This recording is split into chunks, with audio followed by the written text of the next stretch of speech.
Hello students, today we will talk about interaction of charge particles. देखिए, अब तक हमने अल्फ़ा डीके, बीटा डीके और गामा डीके स्टडी कर लिया है।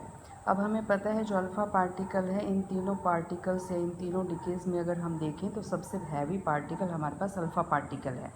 तो अल्फ़ा पार्टिकल अगर किसी मटेरियल के अंदर या मैटर के साथ इंटरेक्शन के लिए छोड़ दिया जाए तो वो कुछ अलग तरह के इंटरेक्शन शो करेगा।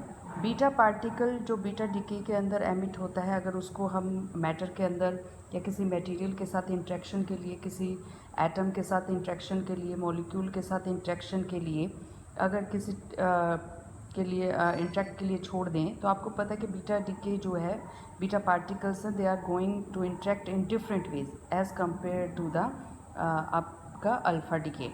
और इसी तरह से गामा जो है वो गामा पार्टिकल नहीं है, वो तो गामा रेज़ हैं। तो गामा रेज़ का इंटरेक्शन कुछ अलग तरह का होगा।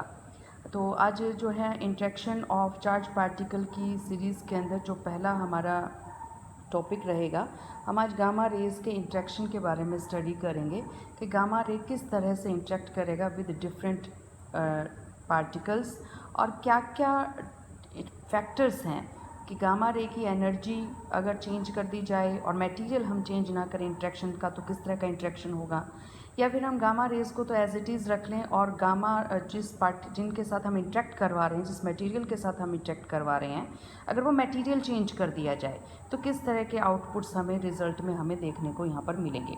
तो न्यूक्लियर रेडिएशन जो हैं वो आपके यहाँ पर हमने क्या किया है, तीन तरह से, क्योंकि देखिए alpha decay, beta decay, gamma decay हम पढ़ चुके हैं। तो न्यूक्लियर रेडिएशन हमने यहाँ पर मोटे मोटी तरह से तीन तरह के मान लिए, नहीं तो नंबर ऑफ पॉसिबल्स हैं न्यूक्लियर रेडिएशंस। तो हम हमारे सिलेबस के अकॉर्डिंग हम तीन चीज़ों के ऊपर फोकस कर रहे हैं।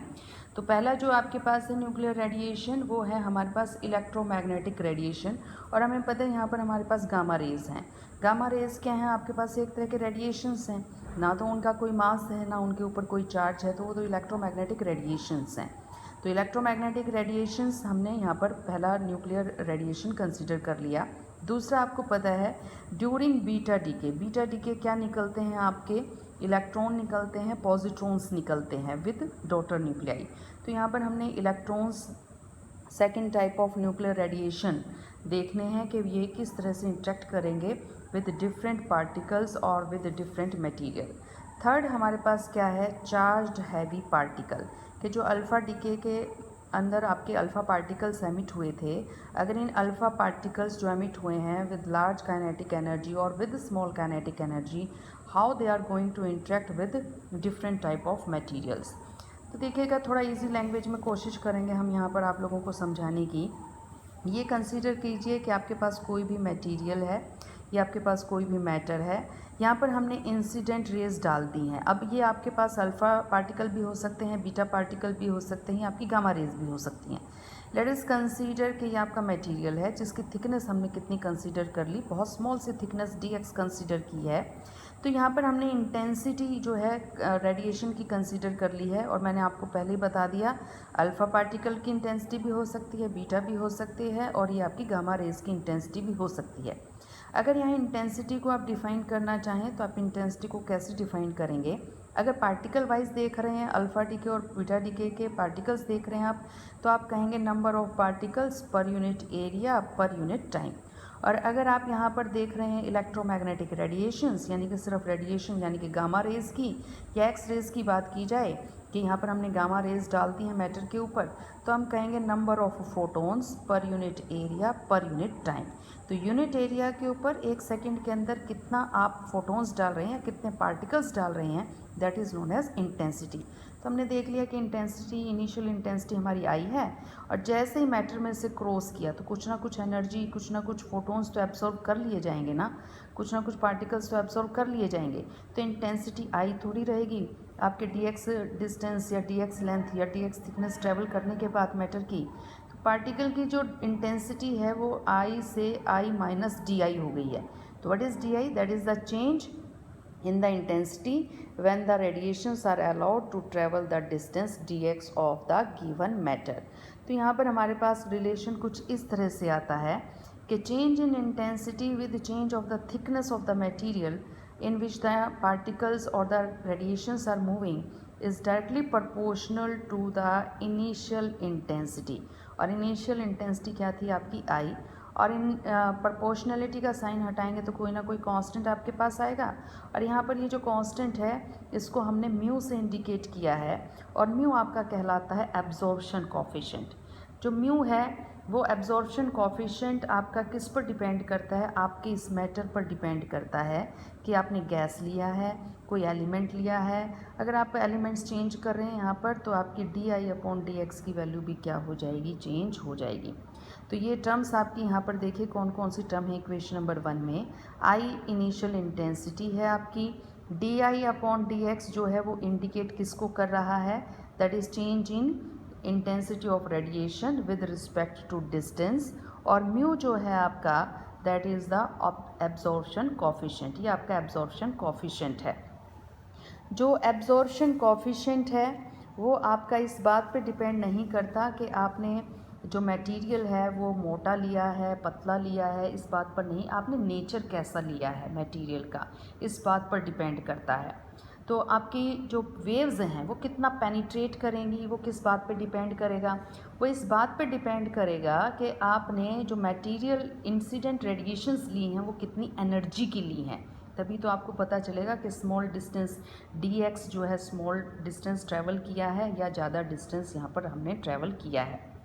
तो जो आपका एब्जॉर्प्शन कोफिशिएंट है वो एक तो इस बात पर डिपेंड करता है कि आपने मटेरियल का नेचर कैसा लिया है, what is the nature of the material, और एक इस बात पर भी डिपेंड करता है कि जो हमने लाइट ली है यानी कि जो चीज़ एब्जॉर्व हो रही है, यहाँ पर देखिएगा एब्जॉर्व कौन हो रहा था, कौन कम हो रहा था, इंटेंसिटी आई तो कम हो रही थी। तो ये चीज़ जो आप डाल रहे हैं, जो चीज़ प्रोजेक्ट कर रहे हैं, इस चीज़ के ऊपर भी आपका एब्जॉर्प्शन कोफिशिएंट डिपेंड करता है। It means there are 2 factors on which absorption coefficient depends. One is the nature of the material and second is the wavelength of the incident radiation, क्योंकि यहाँ पर हम किसकी बात करने की कोशिश कर रहे हैं, गामा रेडिएशंस की बात करने की कोशिश कर रहे हैं। जो इक्वेशन नंबर 1 के अंदर ये देखिए, ये थी हमारी इक्वेशन नंबर 1, इसमें यहाँ पर हमने एक नेगेटिव साइन भी इंडिकेट कर रखा है। ये नेगेटिव साइन ये इंडिकेट करता है जैसे जैसे आप पेनिट्रेट करती जाएंगी आपकी वेव्स, वैसे वैसे इंटेंसिटी क्या होती जाएगी, कम। तो इसका मतलब पेनिट्रेशन के साथ dx तो इंक्रीज़ कर रहा है, लेकिन di क्या कर रहा है, डिक्रीज़ कर रहा है। तो it means when dx increases di decreases. तो ये आपका अपोजिट नेचर शो कर रहे हैं, तो इसी वजह से ये नेगेटिव साइन यहाँ पर हमने क्या कर दिया है, इंडिकेट कर दिया है। अब देखिए गामा रेडिएशंस जो हैं क्या होते हैं, ये ऑलरेडी हम जो है पहले पढ़ चुके हैं हमारे गामा डीके के अंदर, लेकिन थोड़ा सा यहाँ पर हम एक बार पीछे का रिवाइज़ कर लेते हैं।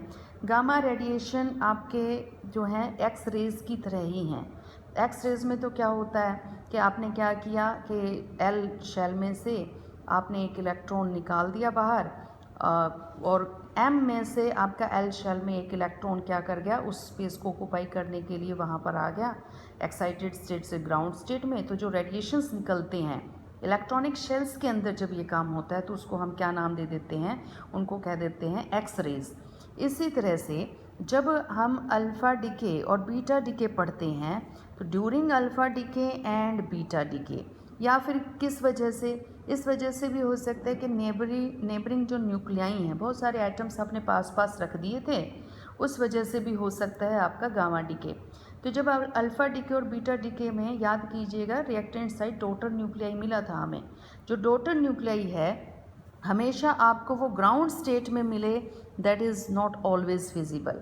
तो ग्राउंड स्टेट में तो क्या होगा, जो न्यूक्लियॉन्स हैं वो पहले लोअर शेल्स को फिल करेंगे, और अगर उसके बाद भी न्यूक्लियॉन्स बच गए तो they are going to fill the higher electron nuclear shells को फिल करना स्टार्ट कर देंगे। तो ये तो आपकी ग्राउंड कॉन्फ़िगरेशन हो गई। लेकिन जो हमारे अल्फ़ा डीके और बीटा डीके में जो डॉटर न्यूक्लियाई मिलता है वो कई बार हमें इस तरह का मिलता है कि लोअर आपके जो ग्राउंड स्टेट्स थी वो तो फिल नहीं हुई, लेकिन आपके जो न्यूक्लियॉन्स थे they move to the excited states. तो एक्साइटेड स्टेट के अंदर मूव कर गए। तो अब होगा क्या, आपका ये जो न्यूक्लियॉन है ये ग्राउंड स्टेट पर जाने के लिए या स्टेबिलिटी गेन करने के लिए क्या कहाँ मूव कर जाएगा, ये आपका यहाँ पर ग्राउंड स्टेट पे मूव कर जाएगा। ग्राउंड स्टेट पे जब मूव करेगा यू नो वेरी वेल कि कुछ ना कुछ रेडिएशंस निकालेगा। अब ये जो रेडिएशंस एमिट होंगे, ये न्यूक्लियर शेल्स की बात कर रहे हैं हम, न्यूक्लियॉन्स की बात कर रहे हैं, प्रोटॉन और न्यूट्रॉन की। तो प्रोटॉन और न्यूट्रॉन में से एक कहाँ चला गया एक्साइटेड स्टेट में। When it moves to the ground state it emit some sort of radiations, और इन्हीं रेडिएशंस को क्या नाम दिया जाता है, गामा रेडिएशंस और गामा रेज। तो एक्स रेज जो हैं इलेक्ट्रॉनिक शेल्स में इलेक्ट्रॉन्स हायर एक्साइटेड स्टेट से ग्राउंड स्टेट में आ रहे हैं तो एनर्जी एमिट कर रहे हैं। तो यहाँ पर भी न्यूक्लियॉन्स क्या कर रहे हैं, हायर एक्साइटेड स्टेट से लोअर ग्राउंड स्टेट के अंदर आ रहे हैं तो एनर्जी क्या कर रहे हैं, एमिट कर रहे हैं। और इन्हीं एनर्जी के एमिशन को, इसी को हमने क्या नाम दे दिया, इसी को हमने गामा रेडिएशंस और गामा रेज कह दिया। तो एक्स रेज में और गामा रेडिएशंस में सिर्फ इतना ही फ़र्क है on the basis of energy, energy के बेस पे हमारा ये डिफरेंस यहाँ पर है। गामा रेडिएशंस जो हैं वो आपका न्यूक्लियर एमिशन है, तो न्यूक्लियर एमिशन की वजह से इनकी जो एनर्जी होगी पर यूनिट पार्टिकल या पर यूनिट रेडिएशन वो ज़्यादा होगी as compare to the X rays. तो मान लीजिएगा कि एक्स रेज अगर इलेक्ट्रॉन वोल्ट में एनर्जी लिए हुए हैं तो गामा रेडिएशन आपके किलो इलेक्ट्रॉन वोल्ट में और मेगा इलेक्ट्रॉन वोल्ट में एनर्जी लिए हुए हैं। तो ये आपका गामा रेडिएशंस हो जाएगा। अब देखिए पीछे हमने ये इक्वेशन देख ही ली थी कि di/dx is equal to minus mu times of I. तो हम dx को इधर ले गए और इंटेंसिटीज़ को हमने इकट्ठा कर लिया है। ऑन इंटीग्रेशन आपके पास क्या हो जाएगा, ऑन इंटीग्रेशन di/i का आप इंटीग्रेट करेंगे तो log i आ जाएगा, is equal to mu dx का इंटीग्रेशन करेंगे तो माइनस म्यू एक्स, और प्लस में आप जानते हैं इंटीग्रेशन में कॉन्स्टेंट ऐड हो जाता है इक्वेशन में। अब देखिए कांस्टेंट सी की वैल्यू निकालनी है, तो कांस्टेंट सी की वैल्यू इनिशियल कंडीशन से निकालेंगे ना। तो इनिशियल कंडीशन में देखिए एक्स की क्या वैल्यू थी, आप कहाँ थे इनिशियल पोजीशन पे, इनिशियल पोजीशन में तो अभी हम यहाँ पर एंटर ही कर रहे थे ना, इस पोजीशन पे हैं। तो अगर हम यहाँ पर हैं तो डी एक्स की वैल्यू क्या होगी, तो d x is equal to तो ज़ीरो हो जाएगा, इसका मतलब अभी हम एंटर कर ही नहीं रहे हैं। और यहाँ पर इस पॉइंट पर इंटेंसिटी क्या है रेडिएशन की जो आप यहाँ पर फॉल करवा रहे हैं, मैक्सिमम इंटेंसिटी है। तो अब की बार मैक्सिमम इंटेंसिटी को आप आई नोट से यहाँ पर देखिएगा इंडिकेट करवा देंगे। तो ये आपकी मैक्सिमम इंटेंसिटी इंडिकेट हो गई है। तो देखिए क्या क्या चेंजेस किए हैं सी की वैल्यू निकालने के लिए। एक्स को तो ज़ीरो पुट कीजिए, तो लेफ्ट हैंड साइड अभी एंटर कर ही रही है रेडिएशन, तो मैक्सिमम इंटेंसिटी की रेडिएशंस हैं क्योंकि अब तक रेडिएशन का एब्जॉर्प्शन हुआ ही नहीं है। तो रखिएगा x is equal to zero, I is equal to I naught. तो देखिए log of I naught is equal to क्या आ गया आपका c आ गया, तो c is equal to log I naught आपके पास आ गया। c की वैल्यू ऊपर वाली इक्वेशन में पुट कीजिएगा, then you will get log I की जगह लॉग आई ही रहेगा, माइनस म्यू एक्स की जगह माइनस म्यू एक्स ही रखा है। सिर्फ c की वैल्यू यहाँ पर लॉग आई नॉट पुट कीजिएगा और उसके बाद अब थोड़ा सा मैथमेटिकल स्टेप, 2-3 मैथमेटिकल स्टेप रखिए। इंटेंसिटी लॉग आई नॉट को यहाँ ले जाइए। लॉग अगर आपकी दो टर्म्स डिफ्रेंशिएशन में हो तो आप जानते हैं, सॉरी नेगेटिव में हो, सब्ट्रैक्शन में हो, तो आप जानते हैं अंडर आपका क्या हो जाएगा, डिवीज़न चली जाएंगी। और log of I divided by I naught is equal to minus mu x है। लॉग को अगर आप रिमूव करना चाह रहे हैं तो यू नो वेरी वेल कि आपको कौन सा ऑपरेशन लगाना पड़ेगा, you have to take anti log on both sides. तो देखिए एंटी लॉग हमने ले लिया, एंटी लॉग लेते ही आपका लॉग तो हट गया यहाँ से, तो I divided by I naught, और इधर एंटी लॉग लेंगे तो e raise to power minus mu x हो जाएगा। ई एक्सपोनेंशियल की वैल्यू आप जानते हैं 2.78, और ये देखिएगा रीअरेंज करते ही I is equal to I naught e raise to power minus mu x आ गया। ये इक्वेशन देखिए बड़ी इजी सी इक्वेशन है। हुआ क्या था, एक्स डिस्टेंस ट्रैवल कर लिया गया, किसने ट्रैवल किया, आई नॉट इंटेंसिटी के रेडिएशंस ने किया। किस मटेरियल का किया, जिसका एब्जॉर्प्शन कोफिशिएंट म्यू था। तो एक्स डिस्टेंस ट्रैवल करने के बाद उस रेडिएशन की इंटेंसिटी कितनी रह जाएगी, आई रह जाएगी। तो आप यहाँ से कोई भी न्यूमेरिकल सॉल्व कर सकते हैं if you know the absorption coefficient, if you know the thickness traveled by the radiation, and if you know the initial intensity of the radiation, you can find out after covering a distance of x what will be the intensity। तो intensity आपकी कितनी हो जाएगी। इसी वजह से ये कहा जाता है कि गामा रेज जो हैं एक्सपोनेंशियल लॉ ऑफ एब्जॉर्प्शन को ओबे कर रही हैं। अब देखिए इसमें आ गया ना कि एब्जॉर्प्शन ही तो हो रहा है, तभी तो आपकी इंटेंसिटी क्या है, I naught is greater than I तो कम है, आई नॉट क्या है, ज़्यादा है, इसका मतलब एब्जॉर्प्शन हुआ है। और इसमें देखिए यहाँ पर क्या हो रहा है, एक्सपोनेंशियल टर्म आ रही है, तो इसी वजह से इसको यहाँ पर कहा जाता है कि जो आपका गामा रेज हैं वो कैसा दिखाती हैं absorption, exponential law of absorption को ये क्या कर रही हैं, ओबे कर रही हैं। ये जो म्यू है इसको आप अटेन्यूएशन कॉफिशेंट भी कहते हैं। अटेन्यूएशन का मतलब क्या होता है, डिक्रीज़ हो जाना। तो कोई चीज़ अगर डिक्रीज़ हो रही है ना, एनर्जी डिक्रीज़ कर रही है तो एनर्जी अटेन्यूएशन कह देंगे। यहाँ पर इंटेंसिटी डिक्रीज़ कर रही है तो आपकी इंटेंसिटी अटेन्यूएशन हो जाएगा। तो अटेन्यूएशन का मतलब ये है डिक्रीज़ हो जाना किसी चीज़ का, जब वो किसी चीज़ में मैटर में से क्या कर रहा हो, किसी मीडियम में से निकल रहा हो। आपको पता है जब भी इलेक्ट्रोमैग्नेटिक रेडिएशंस किसी मीडियम में से पार करते हैं तो there is some loss of energy, some decrease of energy, that is known as attenuation. तो ये अटेन्यूएशन कहलाता है। अब देखिए गामा रेज जो है मीडियम में से मूव कर रही हैं, गामा रेडिएशंस जो है किसी मीडियम में से मूव करते हैं, तो आप ये देखिए इंटेंसिटी कैसे कैसे डिक्रीज़ हो सकती है, किन फैक्टर्स पे डिपेंड करेगी। आपका जो है डेंसिटी जो डिक्रीज़ ऑफ रेडिएशन है, पहली बात इंटेंसिटी का जो डिक्रीज़ हुआ है वो पहली बात तो इस बात पे डिपेंड करेगा किस मटेरियल में से आप उसको मूव करवा रहे हैं। तो what is the density of the matter. अगर मैटर की डेंसिटी ज़्यादा है, आपने ऐसा सब्सटेंस ले लिया कि पार्टिकल बहुत पास पास हैं, तो वहाँ पर एनर्जी लॉसेस के चांसेस भी ज़्यादा हो जाएंगे। तो अगर आपने डेंसिटी इंक्रीज़ करवा दी तो वहाँ पर आपका क्या कर जाएगा, एंड इंटेंसिटी भी आपकी ज़्यादा एब्जॉर्ब हो जाएगी। अब यहाँ एक छोटी सी टर्म हमारे पास और भी है कि इंटेंसिटी हाफ कब हो जाएगी और उस लेंथ को हम क्या किससे रिप्रेजेंट करेंगे। तो देखिए इंटेंसिटी जो है हाफ हो गई आई नॉट बाई टू, तो उस लेंथ को हमने रिप्रेजेंट कर दिया, जो मीडियम की लेंथ थी x is equal to x1/2। ये x1/2 क्या रिप्रेजेंट कर रहा है, ये रिप्रेजेंट कर रहा है कि जब आपकी गामा रेज इतना डिस्टेंस x1/2 डिस्टेंस ट्रैवल कर लेंगी तो उनकी इस डिस्टेंस के ऊपर इंटेंसिटी कितनी रह जाएगी, I0/2 रह जाएगी। तो अगर हम ये सारी वैल्यूज़ यहाँ पर रखें, ये जो हमारे पास एक्सप्रेशन था, दिस इज़ द एक्सप्रेशन, हमें x की जगह x1/2 रख दीजिएगा और I की जगह I0/2 रख दीजिएगा, क्योंकि इंटेंसिटी हाफ चाहिए। तो I0 से आपका I0 कैंसिल हो जाएगा, यहाँ आपके पास क्या बच जाएगा, I0/2 था तो 1/2 रह जाएगा, e⁻⁻μx है, लॉग ले लीजिएगा दोनों तरफ, लॉग लेंगे तो यहाँ बच जाएगा log ऑफ 1/2 और इधर आ जाएगा -μx।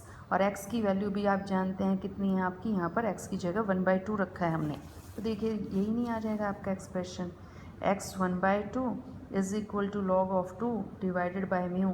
याद कीजिए रेडियो एक्टिव रेडिएशंस में जब आप हाफ लाइफ टाइम पढ़ रहे थे तो कुछ ऐसा ही एक्सप्रेशन आया था, वहाँ पर ये t हाफ था, यानी कि टाइम पीरियड हाफ हुआ था। यहाँ पर क्या हो गया, थिकनेस देखी जा रही है, कब, जब एब्जॉर्प्शन हाफ हो गया हो। वहाँ पर टाइम पीरियड हाफ किसको कहा था, जब रेडियो एक्टिव मटेरियल आपके हाफ रह गए। तो एक्सप्रेशन कुछ ऐसा ही आया था, 0.693 डिवाइडेड बाय लैम्डा।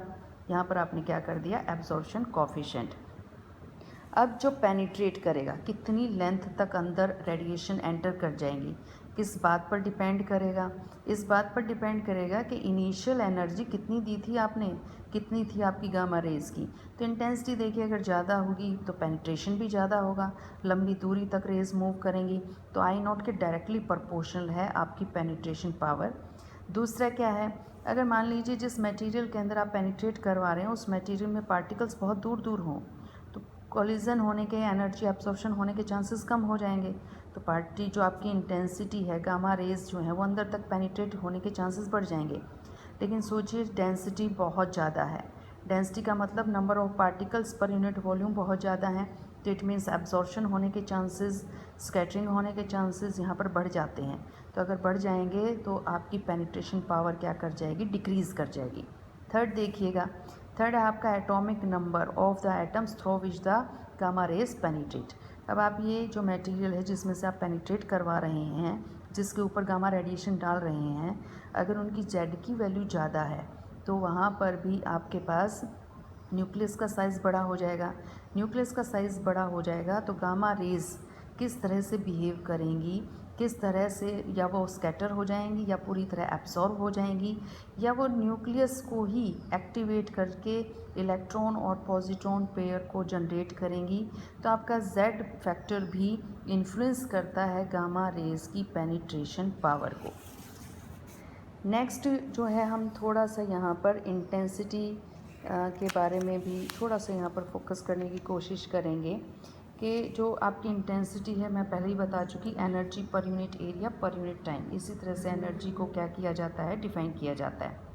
अब मान लीजिए कि मैं आपको इंटेंसिटी ना दे के मैं आपको कह दूं कि मैंने आपको फोटोन का नंबर दे दिया और मैंने आपको फोटोन्स की एनर्जी दे दी। तो अगर आपको ये कह दिया जाए कि आपके पास b नंबर ऑफ फोटोन है और एक फ़ोटोन की एनर्जी h न्यू है और पर यूनिट एरिया और पर यूनिट टाइम में से क्या कर रहे हैं, वो मूव कर रहे हैं, तो फिर भी निकाल दीजिए इंटेंसिटी, यही तो आएगी। बी एच न्यू किसको इंडिकेट कर रहा है, एच न्यू किसको इंडिकेट कर रहा है, एक फ़ोटोन की एनर्जी को। फोटोन टोटल कितने थे, बी थे, तो टोटल एनर्जी कितनी हो गई, बी एच न्यू। तो B H nu it is the energy per unit area per unit time. तो आप यहाँ से भी इंटेंसिटी को निकाल सकते हैं और जब आप इंटेंसिटी की जगह नंबर ऑफ फोटोन से रखेंगे तो एक्सप्रेशन आपका कुछ इस तरह से आएगा। अब ये एक्सप्रेशन देखिए, फोटोन्स में क्यों चेंज करवा दिया हमने इंटेंसिटी को। आप जानते हैं gamma rays, these are electromagnetic radiation, these are packets of energy, these are photons. तो आप ये भी तो कह सकते हैं कि बी नॉट फोटोन डाले थे और बी नॉट फोटोन में से जब x डिस्टेंस ट्रेवल कर लिया था तो कितने फोटोन रह गए, आपके b फोटोन रह गए। किस मटेरियल के, उस मटेरियल के जिसका एब्जॉर्प्शन कोफिशिएंट कितना था, हमारे पास म्यू था। तो एब्जॉर्प्शन कोफिशिएंट जो है वो आपका किन फैक्टर्स पे डिपेंड करता है, म्यू किन फैक्टर्स पे डिपेंड करता है। तो there are two factors on which mu depends. One is nature of the absorber, वो एब्जॉर्ब कितना करेगा, एब्जॉर्वर यानी कि वो मटेरियल जिसके ऊपर रेडिएशन आप डाल रहे हैं। दूसरा क्या है, आपके पास initial energy of the gamma radiations, या फिर जो भी रेडिएशन आप मैटर के ऊपर डाल रहे हैं। तो mu is depending upon two factors.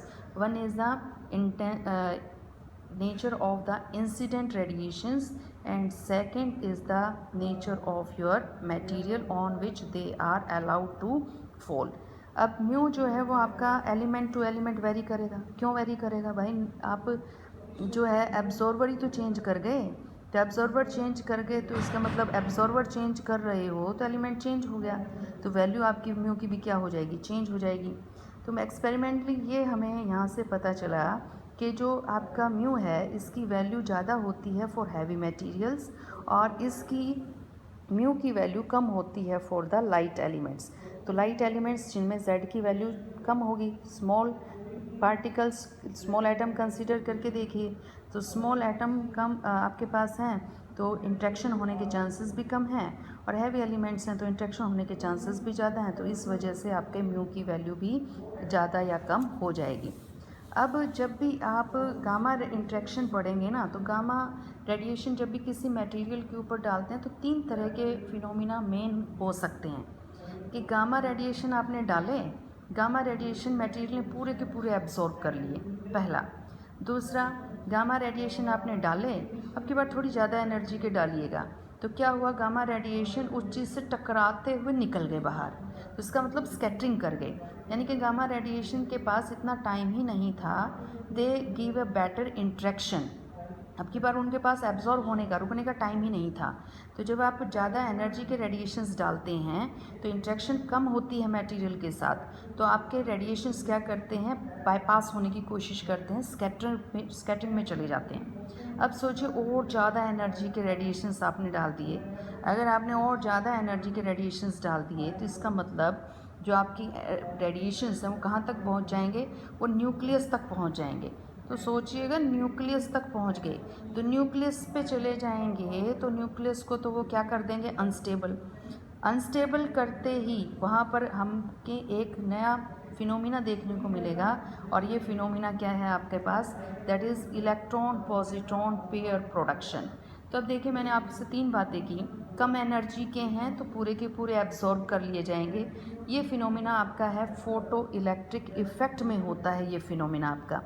दूसरा मैंने आपसे कि थोड़ी सी एनर्जी बढ़ा दीजिए, थोड़ी सी एनर्जी अगर बढ़ा गए तो आप टक्कर मार के ही निकल जाएंगे गामा रेडिएशंस, तो ये फिनोमिना कहाँ देखने को मिलता है आपको? कॉम्पटन स्कैटरिंग में। आपने और ज़्यादा एनर्जी बढ़ा दी गामा रेडिएशन की, इंसिडेंट रेडिएशन की, न्यूक्लियस तक पहुंच हो गई उनकी।